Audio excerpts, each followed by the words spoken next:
Hello friends, it's Jason again, bringing you YouTube videos every week about YouTube videos, which is that meta? I always mess up on what meta means, so it feels very meta to do YouTube videos on YouTube videos.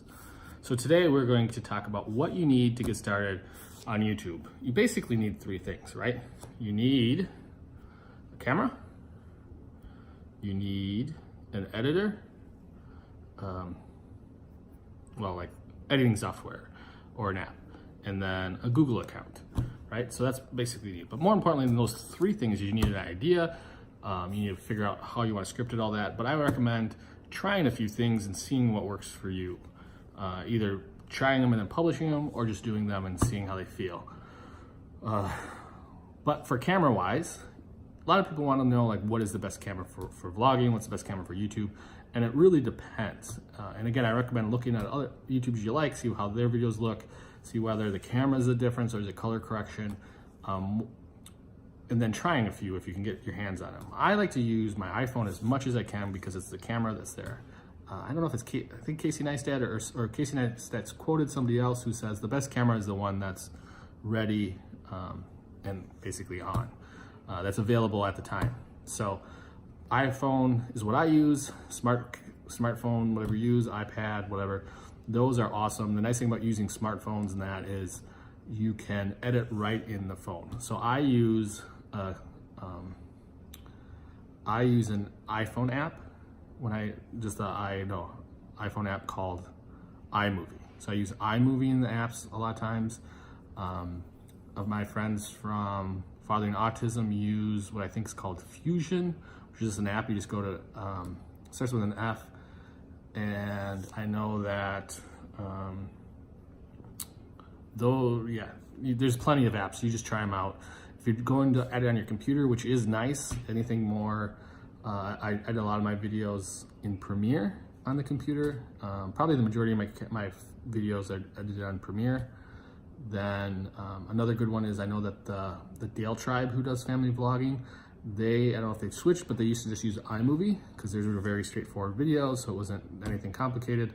Didn't have to do color correction, all that. Really, again, it's something that you want to try out, see what you like, what feels comfortable, what kind of videos you're doing. If you're doing something more complicated, you're going to need more complicated software. If you're doing something like family vlogging where there's not a lot of like crazy, you just need some transitions, you just need to put them in order, you got to be able to cut them. Almost anything will work. Again, it's up to you. Again, I use iMovie on the app just because it has crashed the least and does what I need to. There's certain things I hate. Basically, any software you get, you're gonna have things that you don't like. You need to figure out, okay, can I fix these in this app? And if not, is there an app that can do it? It's all about like streamlining your process, what feels good, what's fun to use. Complicated things can be overwhelming for some and other people love it. So whatever editing software you choose, just go for it and start working with it. To get the basics, almost anything will work. So then you need a Google account, which is pretty straightforward. You do that through Google, you sign up. Once you have those three things, I recommend right off the bat finding a banner for your page. Should be simple, just take a photo, put it up there, and you can always change it later. That's the thing, is like, it's better to have something there than nothing. You're gonna want a profile picture. Most cases, it'll be a picture of you. If you have any kind of social media, just look to see what you're doing there, what you like that you already take a picture of, grab it, throw it as your profile, and then you want a page description, and we'll get more on page descriptions on what you want, but just have like a 1 or 2 lines so that YouTube can start taking those words and they put them into their algorithm. So basically, it's using those words as your search, part of their search engine.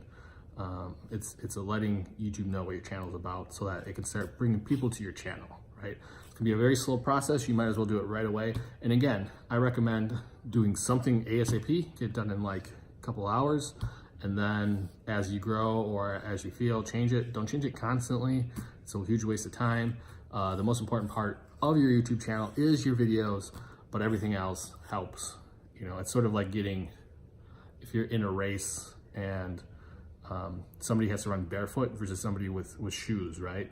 The person if it's a short race, the barefoot one has a chance, I guess. I don't know.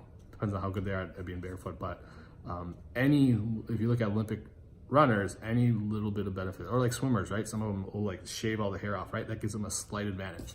So that's what all these do, is they give you a slight advantage that makes, you know, as you get bigger and bigger, it compounds and it's all good. So those are the things you're gonna need to start your YouTube channel.